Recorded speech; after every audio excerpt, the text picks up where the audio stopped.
Hello everyone, this is अमन। तो इससे पहले वाली वीडियोस में हम देख चुके हैं principle of DC generator and इससे लास्ट वाली वीडियो में हमने construction and working of DC machine देखा था।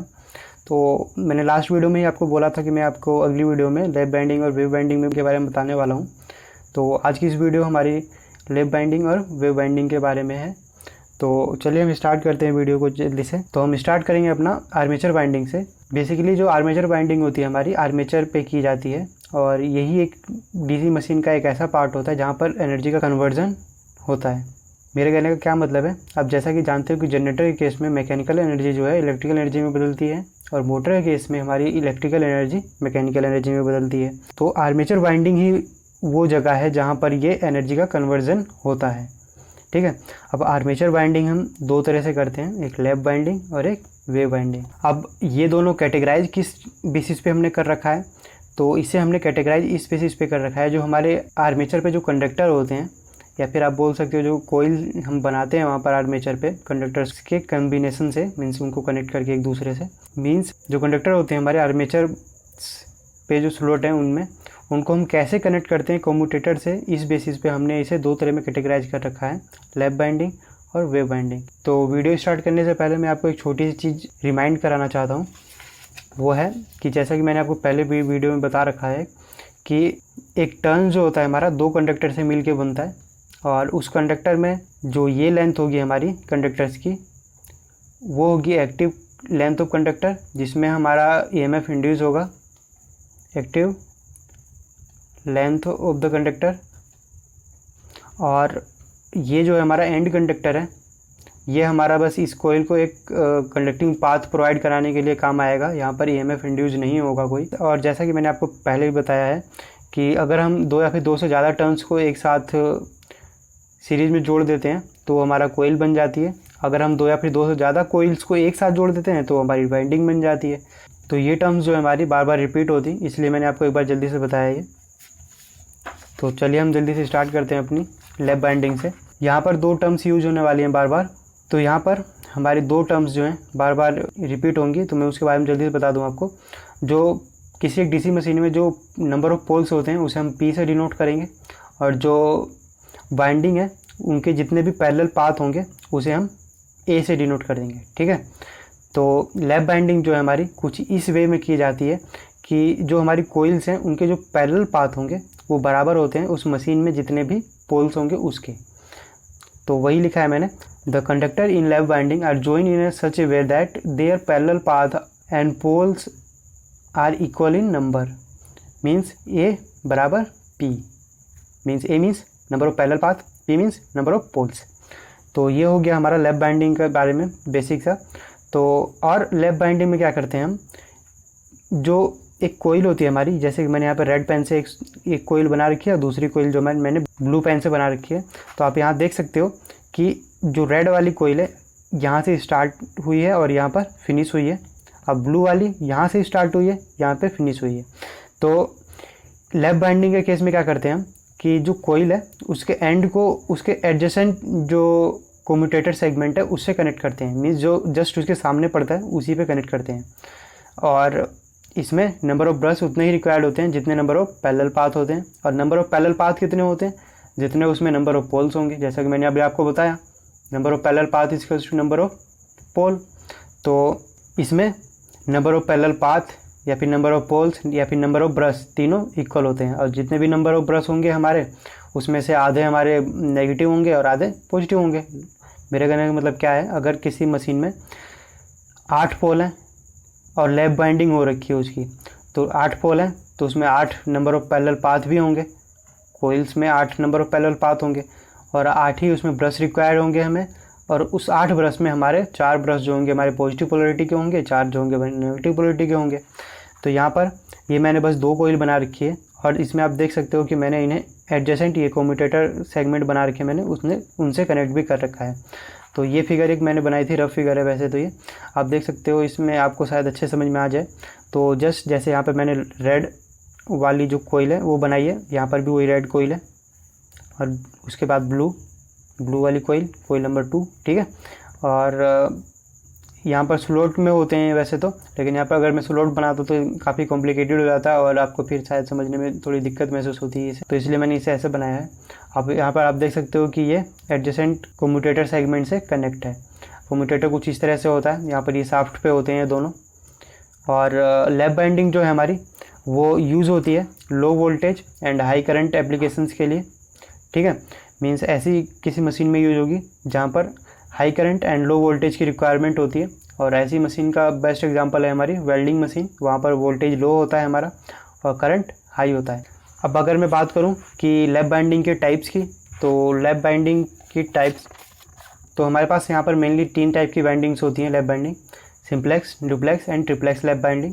सिंप्लेक्स लैप बाइंडिंग में क्या होता है कि जितने भी नंबर ऑफ पैरेलल पाथ होंगे ब्रशेस के बीच में वो बराबर होंगे किसके, नंबर ऑफ पोल्स के। जैसे सिंपल, जैसे मैंने आपको पहले भी बताया अभी, ठीक है, वो सिंप्लेक्स की बाइंडिंग थी। अब अगर यहीं पे मैं बात करूँ डुप्लेक्स लैप बाइंडिंग की, तो यहाँ पर क्या होगा, नंबर ऑफ पैरेलल पाथ जो होंगे इक्वल होंगे 2 times of number of poles. Means अगर मैं एक एग्जांपल से आपको बताऊँ तो किसी मशीन में मान लो एक कोई डीसी मशीन है, उसमें 4 पोल हैं, ठीक है, स्टार्टर पे 4 पोल हैं। तो यहाँ पर क्या होगा, अगर बोलूँ कि नंबर ऑफ पैरेलल पाथ कितने होंगे उसके अंदर, तो जैसे कि मैंने बताया आपको उसमें नंबर ऑफ पैरेलल पाथ बराबर होंगे किसके, 2 times of number of poles. तो पोल्स कितने हैं, 4, और 2 टाइम्स उसका मीन्स 8 हो गया, तो उसमें 8 नंबर ऑफ पैरेलल पाथ होंगे। उसी तरह ट्रिप्लेक्स में जो नंबर ऑफ पैरेलल पाथ होते हैं वो बराबर होते हैं हमारे 3 times of number of poles के, ठीक है। तो अगर अब हम इसे कुछ इस तरह से कैटेगराइज करें कि मान लो ये कोई कोइल है हमारी, रेड वाली बना के मान लो कोई कोइल, ये स्टार्टिंग कहाँ से है इसकी, यहाँ से स्टार्टिंग है, और ये फिनिश कहाँ हो रही है, यहाँ पे फिनिश हो रही है। मीन्स कोइल 1 जो है हमारी, मान लो यहाँ से स्टार्ट हो रही है, यहाँ पे फिनिश हो रही है। यहाँ पर आप देख सकते हो कि 2 तरह के कनेक्शन पॉसिबल है। या तो मैं इसका फिनिशिंग एंड जो है इसके लेफ्ट में भी कनेक्ट कर सकता था और राइट में भी, जैसे मैंने यहाँ पर राइट में कर ही रखा है, इसे लेफ्ट में भी तो कनेक्ट कर सकते थे। तो इसी बेसिस पे हम इसे फर्दर 2 तरह से क्लासीफाई कर सकते हैं, progressive binding and retrogressive binding. तो आप यहाँ देख सकते हो कि लैप बाइंडिंग को हम प्रोग्रेसिव बाइंडिंग और रिट्रोग्रेसिव बाइंडिंग में भी हम क्लासीफाई कर सकते हैं। किस बेसिस पे, कि हम किसी कोइल का फिनिशिंग एंड जो है उसके स्टार्टिंग एंड से किधर कनेक्ट करते हैं, लेफ्ट में या फिर राइट में। यहाँ पर आप देख सकते हो, ये मैंने प्रोग्रेसिव लैप बाइंडिंग के लिए एक फिगर बनाया है। तो यहाँ पर क्या है कि देखो, ये कोइल 1 मीन्स रेड वाली जो कोइल है, इसका स्टार्टिंग एंड ये है यहाँ से। अब इसका जो फिनिशिंग एंड है वो कहाँ कनेक्ट है, स्टार्टिंग एंड के राइट में। तो मीन्स ये हमारी प्रोग्रेसिव लैप बाइंडिंग है। अगर मैं रिट्रोग्रेसिव लैप बाइंडिंग की बात करूँ तो यहीं पर आप देख सकते हो कि कोइल 1 जो है हमारे यहाँ पर, जो रेड कलर से मैंने बनाई है, वो उसका फिनिशिंग एंड जो है उसके लेफ़्ट में कनेक्ट है। आप देख सकते हो लेफ़्ट में है, यहाँ पर आया है, ठीक है। तो ये हमारी रिट्रोग्रेसिव लैप बाइंडिंग है। तो ये हो गया हमारी लैप बाइंडिंग के बारे में। आई होप आपको ये अच्छे समझ में आ गया होगा। तो चलिए हम जल्दी से वेव बाइंडिंग के बारे में देख लें। तो अब आती है बात वेव बाइंडिंग की। तो वेव बाइंडिंग में अगर आप वैसे ही बताऊँ सिंपल लैंग्वेज में, वेव बाइंडिंग में इससे कोई फ़र्क नहीं पड़ता कि मशीन में हमारे कितने पोल हैं, कितने कंडक्टर हैं। बस यहाँ पर जो पैरेलल पाथ होंगे कोइल्स के वो हमेशा बराबर होंगे 2 के। मीन्स ए हमेशा बराबर होगा 2 के। और लैप के केस में क्या था, ए जो बराबर है पी के। आप इसे ऐसे भी याद रख सकते हो, लैप ए और पी दोनों आ गया लैप में, तो ए बराबर पी। एक्चुअली मैंने इसे ऐसे ही याद रख रखा है। और सेकंड केस है जिसमें ए बराबर 2 है, तो वो कौन सा केस बचता है हमारा, वेव बाइंडिंग का केस, ठीक है। तो यहाँ पर आप देख सकते हो, ये लिखा है मैंने, only 2 parallel path provided between the positive and negative brushes.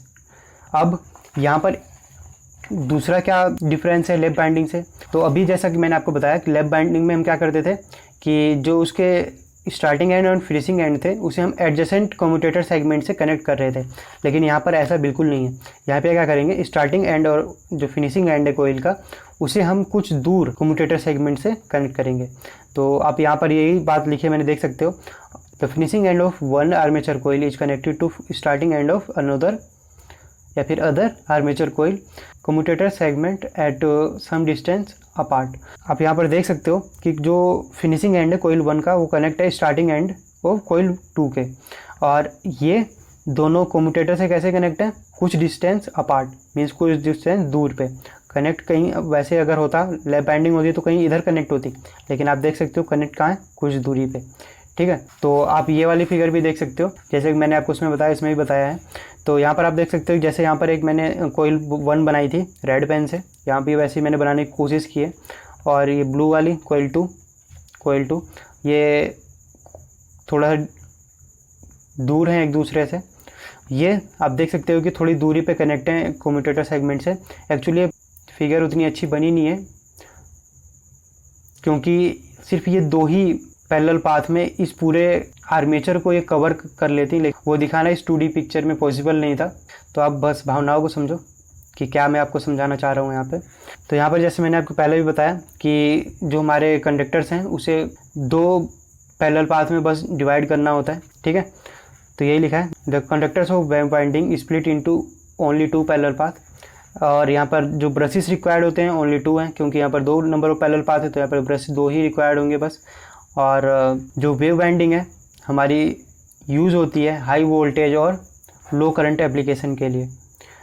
अब ये हमें कैसे पता चल रहा है कि भाई वेव बाइंडिंग में ज़्यादा वोल्टेज इंड्यूस होगा कि लो करंट इंड्यूस होगा, तो मैं भी आपको एक एग्जांपल लेके समझा दूंगा तो आपको अच्छे समझ में आ जाएगा। तो हमारी जो ये वेव बाइंडिंग है वो हाई वोल्टेज और लो करंट एप्लीकेशन के लिए यूज़ होती है, और जैसे इसका अपोजिट लैप बाइंडिंग मीन्स वहाँ पर लो वोल्टेज और हाई करंट एप्लीकेशन के लिए लैप बाइंडिंग यूज़ होगी। ठीक है, अब जिस तरह हमने लैप बाइंडिंग को कैटेगराइज किया था किस बेसिस पे कि हम उसकी फिनिशिंग एंड को स्टार्टिंग एंड से लेफ्ट में या फिर राइट में कनेक्ट कर रहे हैं, तो वैसे ही हम वेव बाइंडिंग को भी कैटेगराइज करते हैं 2 टाइप में, प्रोग्रेसिव वेव बाइंडिंग और रिट्रोग्रेसिव वेव बाइंडिंग। तो अब आप तो ये सोच रहे होंगे यहाँ पर फिगर देख के कि दोनों तो सेम सी फिगर लग रही हैं, लेकिन यहाँ पर थोड़ा सा डिफरेंस है। आप देखो तो यहाँ पर मैंने कम्यूटेटर सेगमेंट को नेम कर रखा है, यहाँ पर मतलब इनकी नेमिंग कर रखी है। यहाँ पर आप देखो तो इस कोयल का स्टार्टिंग कहाँ से हुई है, नंबर 1 वाले कम्यूटेटर सेगमेंट से, और आप देखो तो एंड कहाँ हो रहा है, ये नंबर 2 वाले पे। मीन्स स्टार्टिंग कहाँ से थी 1 पे, और अगर ये प्रोग्रेसिव बाइंडिंग बनानी है हमें तो इसके राइट में फिनिशिंग एंड होना चाहिए था इसका, मीन्स कम्यूटेटर नंबर सेगमेंट 2 पे। तो आप देख सकते हो कि जो फिनिशिंग एंड है उसका कम्यूटेटर नंबर सेगमेंट 2 से कनेक्ट है। ठीक है, मीन्स इतने में ही ये पूरा कम्यूटेटर राउंड घूम गया।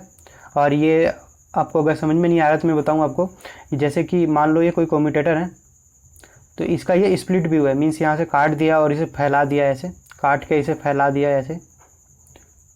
ऐसा भी बना रखा है ये, तो कंफ्यूज नहीं होना आपको।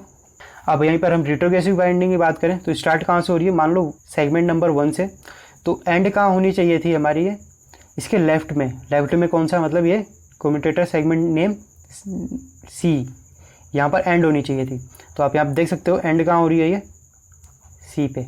ठीक है, मीन्स इसके लेफ्ट में, तो ये हमारी कौन सी होगी, रिट्रोग्रेसिव वेव बाइंडिंग। तो आई होप आपको ये सब अच्छे से समझ में आ गया होगा। ये वीडियो लंबी हो गई, नहीं तो मैं आपको वो एग्जांपल जो मैं बता रहा था लेके समझा दूंगा। तो एक काम करता हूँ, मैं वो आपको अगली वीडियो में बता दूंगा, और अगली वीडियो में ही मैं आपको इनके बीच में कंपैरिजन समझा दूंगा, लैप बाइंडिंग और वेव बाइंडिंग के बीच में, means difference between lap binding and wave binding.